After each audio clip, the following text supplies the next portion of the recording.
My ex-boyfriends ever see this, they're gonna be rolling their eyes. If the phrase once a cheater, always a cheater is true, then I am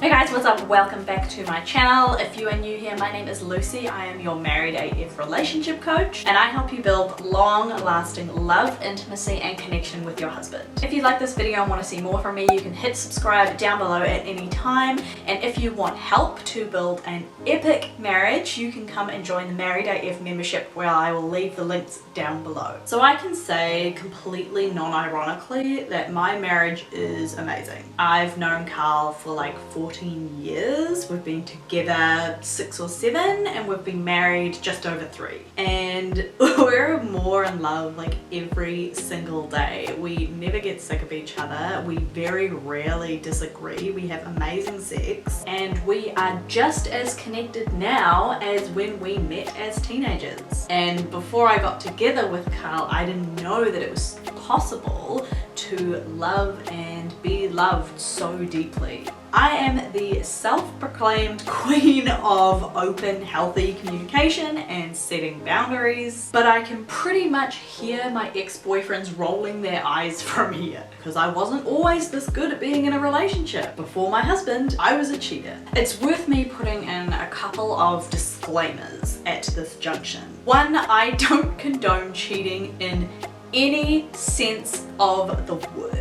This is me just bearing my soul a little bit in the hopes that you can relate or maybe learn from it. But I don't think there is any acceptable circumstances where people can cheat on each other or be disloyal in a relationship, especially a marriage. Second disclaimer is that I'm not really going to go into whether you should stay with somebody if they've cheated on you. Not only because I haven't been cheated on and don't actually have any experience with that, but because it's completely personal. And I'll kind of talk about this a little bit more, but I don't think that my partners should have stayed with me. Okay, so yeah, I was a cheater. We're talking like nearly 10 years ago here. And I label past Lucy in this way because it wasn't like it was a one-time thing. There was a really defined pattern.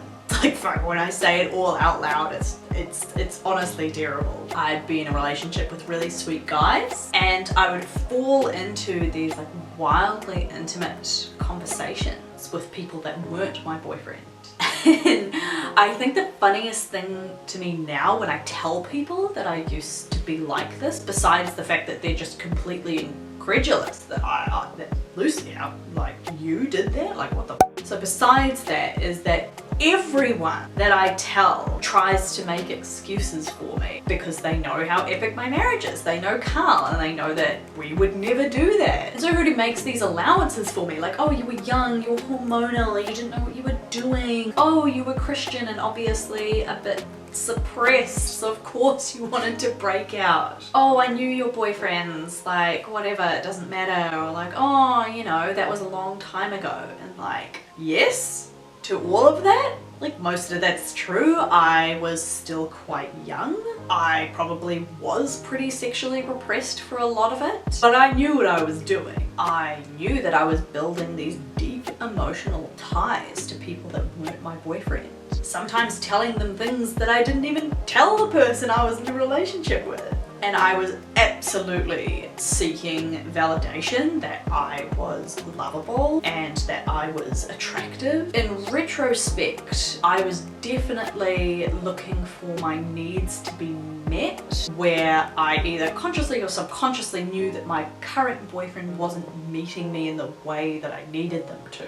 They weren't loving me in the way that I needed to be loved, and whether that's because they couldn't or wouldn't or we were young or whatever, not actually the point. This is all just me retrospectively, and it doesn't matter at this point in time why. Point here is that I knew what I was doing. So I mean, fast forward to my marriage now, where my friends literally can't fathom that I used to do that. Even the friends that were there at the time, who knew me in that period of my life. So Carl and I hold nothing back from each other. We don't keep secrets from each other. We know that we tell each other everything. And we've even talked about this, like if one of us did happen to develop feelings for somebody, the first person we would tell is them.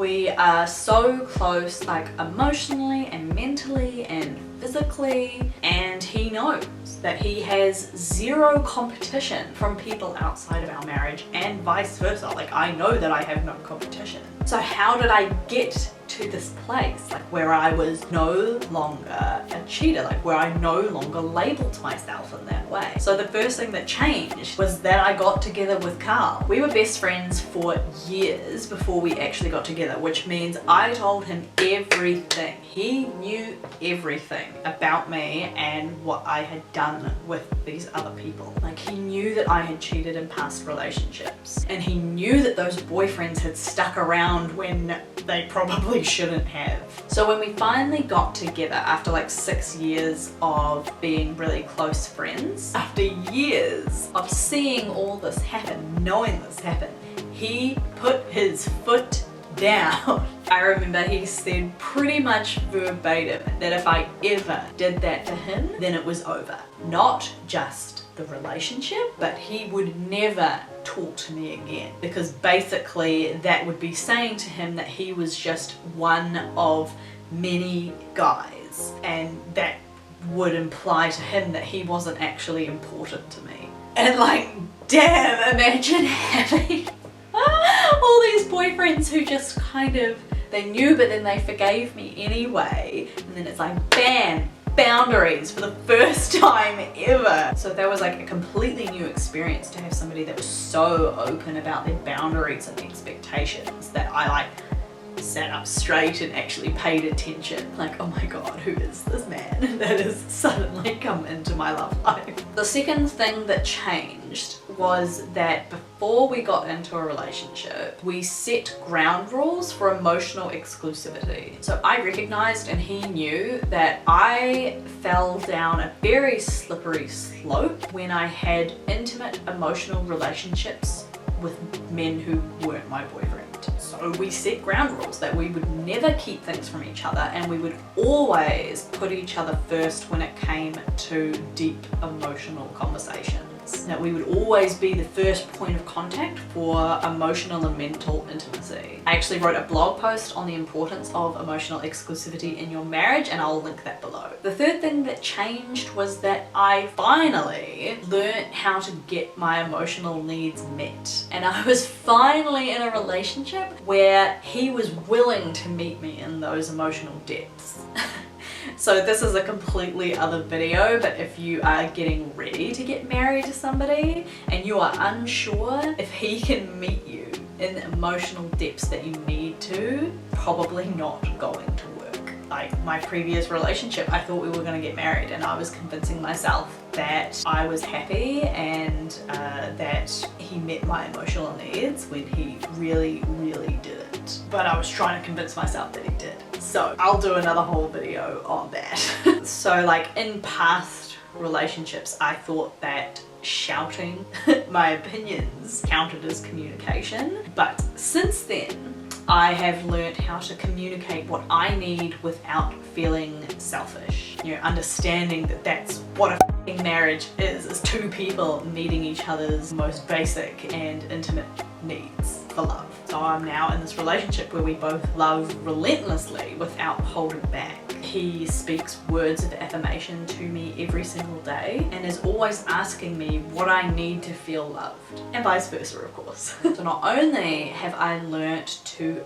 ask for what I need, I set really high standards for love that he was willing to meet. So the question is it once a cheater, always a cheater? In my experience, not necessarily. I am now living proof of that. Like, I can say with absolute certainty that I will never cheat again in my life. However, if I was my ex's and the situation was reversed, I would not have stayed with me. I would not have forgiven a pattern of cheating where my words obviously didn't match my actions. And all of them deserved to be loved by somebody that was more emotionally mature than I was in that period of my life. This is what I was saying. I in no way condone my past actions or anybody else that cheats knowingly and willingly on their partner. But I don't think it's impossible for somebody to change. Thank you so much for watching another one of my videos. If you have any questions for me, feel free to leave them in the comments. I read every single one of them, and I will see you in the next video.